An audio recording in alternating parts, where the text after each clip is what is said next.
Hi everyone, welcome to this reading. So I'm having a really hard time speaking today, so we're going to try to get through this one. We're going to persevere. We're going to push through.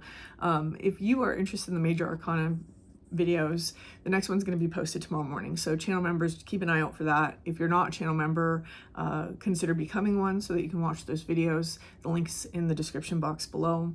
If you are interested in personal readings, there are 4 slots available, and the Buy Me a Coffee link where those are available at is also listed in the description box below.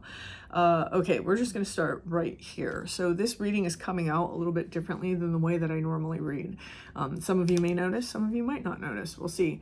I'm being drawn to this card first, and what we're looking at here is we're looking at this rabbit mama with her little babies.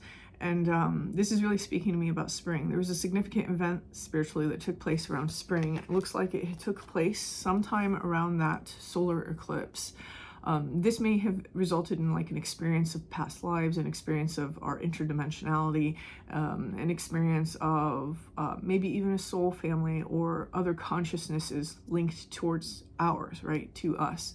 Maybe even people that you already know are in your life that maybe you don't necessarily want to be connected to. For everyone, it's going to manifest a little bit differently, but there's this idea and this prominence of multiples taking place inside this card. These multiples are all doing the same thing.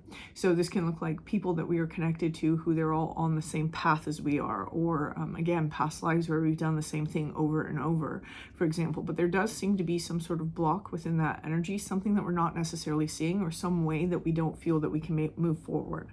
The presence of these white robes on these individuals is also kind of significant for me as well, because there does seem to be an aspect of lunar worship, because this is giving me that very lunar priestess sort of energy. So for some of you, this may have been a very significant solar eclipse, not just because it was a solar eclipse and that's badass, but maybe you're somebody who observes moon cycles, for example. Okay. This is coming into a period where after that, whoever I'm reading for, if this is your message, after this event, you will have had a greater experience with the universe as a reflection. In other words, attraction points has become significant to you in this phase after this lunar eclipse. How we repel things, how we attract things, right? Again, we see these beautiful white robes. Some of you may be using the moon cycles to do manifestation, for example. I recently had somebody ask me about that, and that's not something I concern myself with in manifesting, but I know a lot of people do. So one of the things that's taking place now in this current energy for whoever this message is for is it seems that we are a little, I want to say confused, because that's how I feel. I feel confused or conflicted about the path that I'm supposed to take.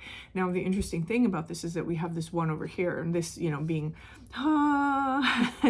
it's like what we think we're supposed to do, and we're taking a pause, like, but is this what I want, right?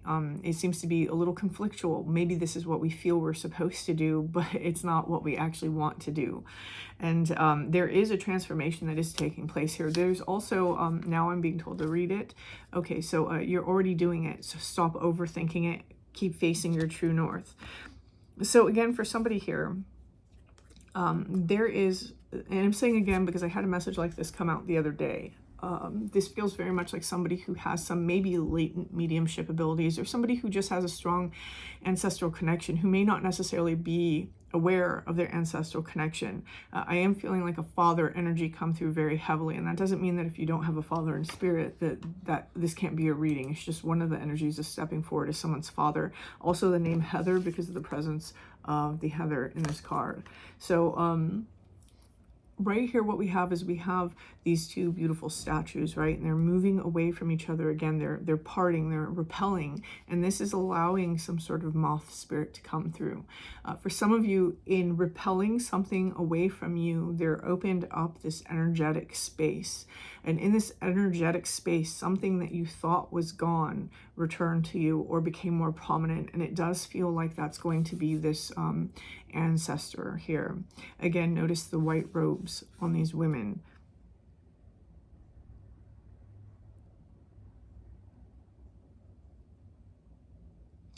When we talk about the moon, we're talking about the ruler of the astral, right?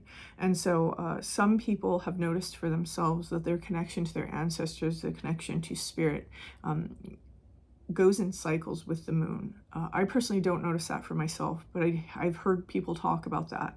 So that may be very significant for somebody who's here. One of the things that seems to be happening is that this ancestor is dreaming your future with you. It's almost as though they're trying to help you manifest for yourself. So never discount asking your ancestors for help in things that you want to accomplish in your life and the things that you want to attract into your life. This pause feels very necessary in order to establish this connection. The next card that's coming out is this, right? It kind of goes along with this energy of you're already doing it. Whatever it is that you think you should be doing, this pause, this moment, this break that you're having, this direction, new direction that you've charted for yourself. For some of you, it feels very much like a new direction. This is something that has been inspired into you. And this right here is bringing me back to this energy, right?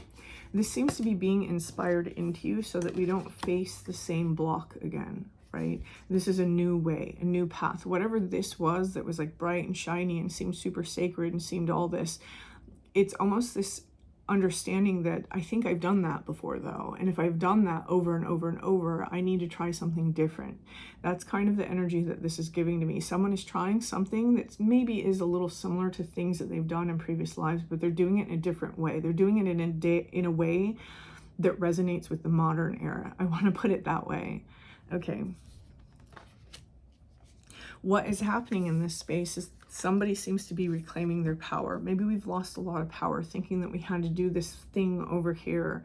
And in choosing our own path and our own way to do it, this seems to be bringing us into this space of reclaiming our power. Not only that, but if we read this Black Jaguar, this Black Panther energy, this is very much speaking to me about working our own magic, right? Our own brand of magic. This is getting in tune with the ebbs and flows and the cycles of nature in order to do something on a very solitary level. The jaguar is a solitary creature. This is also the animal of, shamans in South America. So there is this idea that we have a symbiosis that's taking place right now with the flow of our life, the energy of our life. Someone here is going with the flow and understanding that the natural magic is already taking place. It always has been taking place. This is a very powerful place to be because this is where we experience the most understanding of these attraction points, right? When we understand the flow, when we understand the organization and the rhythm of nature. So one of the things that I'm seeing in this, though, is that there's almost this need to pretend for someone here, whether this is pretending to other people, which there's a time and place for that, right? Okay, let's see. What we have here is we have, I'm not reading the meanings on this cards. I will here in a second, I'm being told, but not right now. This seems very regal to me. I don't know why. It's just something in the colors, something in the image of this particular moth. It seems very regal. It always has. It seems very kingly. And so this is about holding on to our crown, holding on to some sort of image, holding on to some sort of status that maybe other people have placed upon us, right? And we see that even here with this very flashy parrot, all those beautiful colors. People have ideas of us, and it's almost as though we're just allowing them to have those ideas. This is an energy where maybe you're noticing that more people have their eyes on you. For some of you, it's going to be because you stepped away from something, and again, you created more space. But there seems to be a lot of attention, a lot of energy coming your way that is fairly positive, but it doesn't seem to be something that you're necessarily concerned with right now, either because of the source of where it's coming from, or because it's just not the right time, or it's not it's not the direction you're trying to head in right now. I can't tell which one, right? This seems to be a newer space that somebody has stepped into. So for example, for somebody, it might be all of a sudden you're getting all this attention from somewhere and you don't know where. I almost feel that this is how people are viewing you, as very different, as very flashy, as very intriguing, as very regal. And but they have no idea what's actually going on internally, right? The work that's happening here. This is the truth. This is what's taking place here. And I love that this is the energy that's coming out, right? Because we have this beautiful stag spirit here. When I get into stag spirit, I usually think of the spirit of the land, right? This is, again, someone who caretakes the energy, right? Someone who moves in the flow, someone who is really in this sort of symbiotic relationship with not just the 3D land, but also the energetic land.